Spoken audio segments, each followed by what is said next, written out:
Hey everybody, Darth Ponte here. Today I'm going to be reviewing my very first Star Wars Black Series figure. This is the Force Awakens Kylo Ren without his helmet.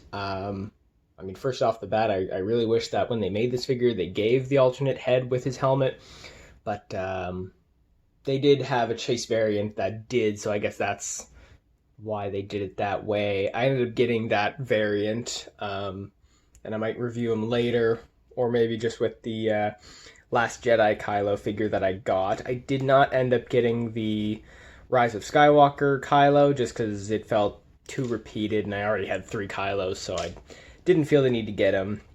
But yeah, this is a good figure, so let's dive right in. I thought Kylo Ren was a pretty cool figure, or cool character when he was released. I was pretty excited to get this figure. I even got the Funko for the movie as well.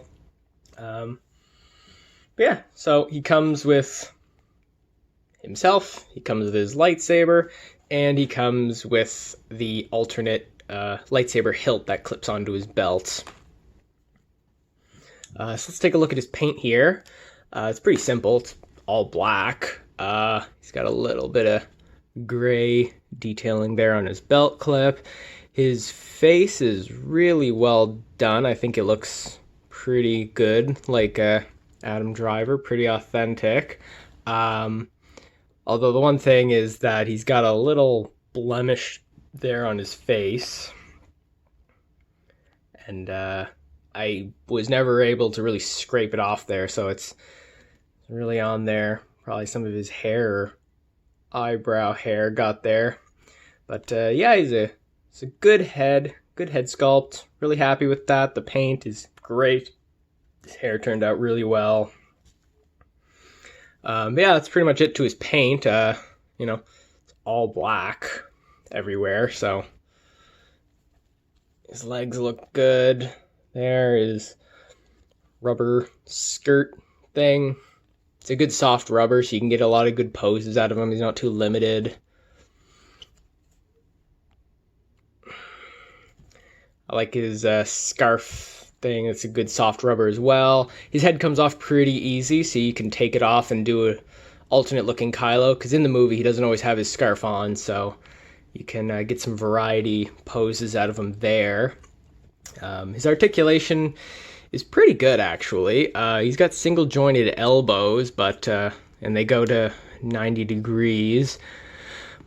Star Wars Black Series was getting away from these and actually giving us some double jointed elbows at some point, I think, but they seem to be going backwards and giving us more of these elbows once again, which I'm not a fan of.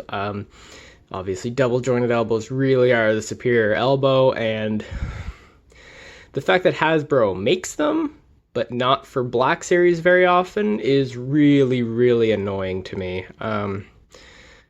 They have the molds, just give them.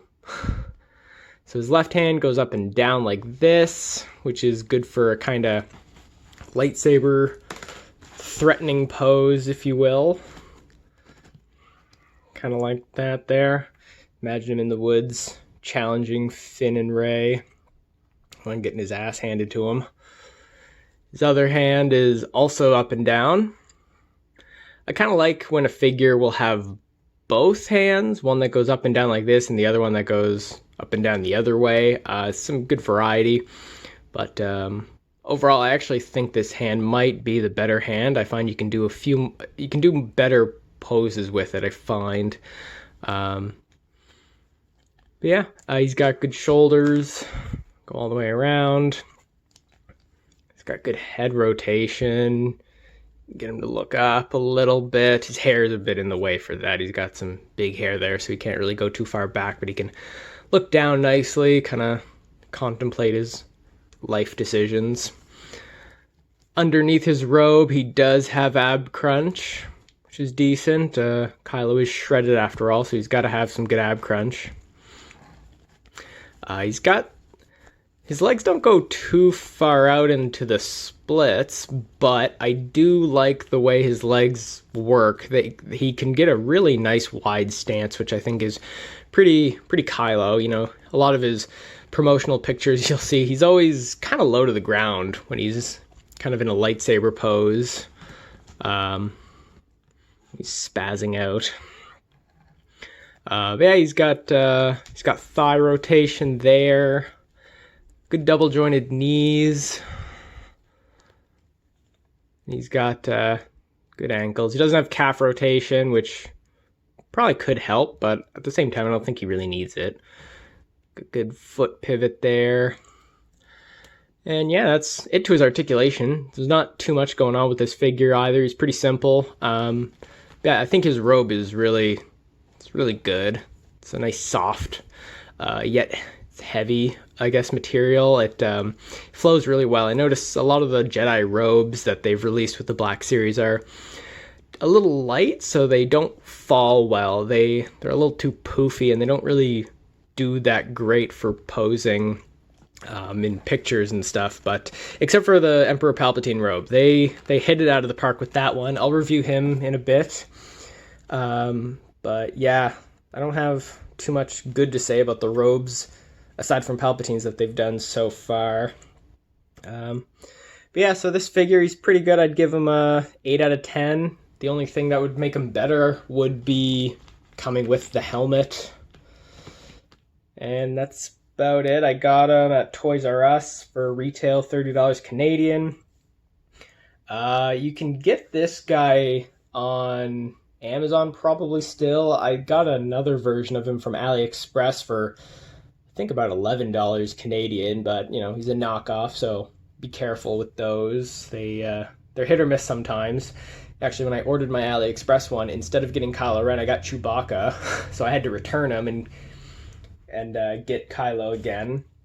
But yeah, I would say overall he's a good figure. If you ever come across him or you're looking for Kylo like this, get him. So yeah, that's all I got to say about him. If you like the video, please like, subscribe, and leave a comment if there's any figures you'd like me to review next. Thanks.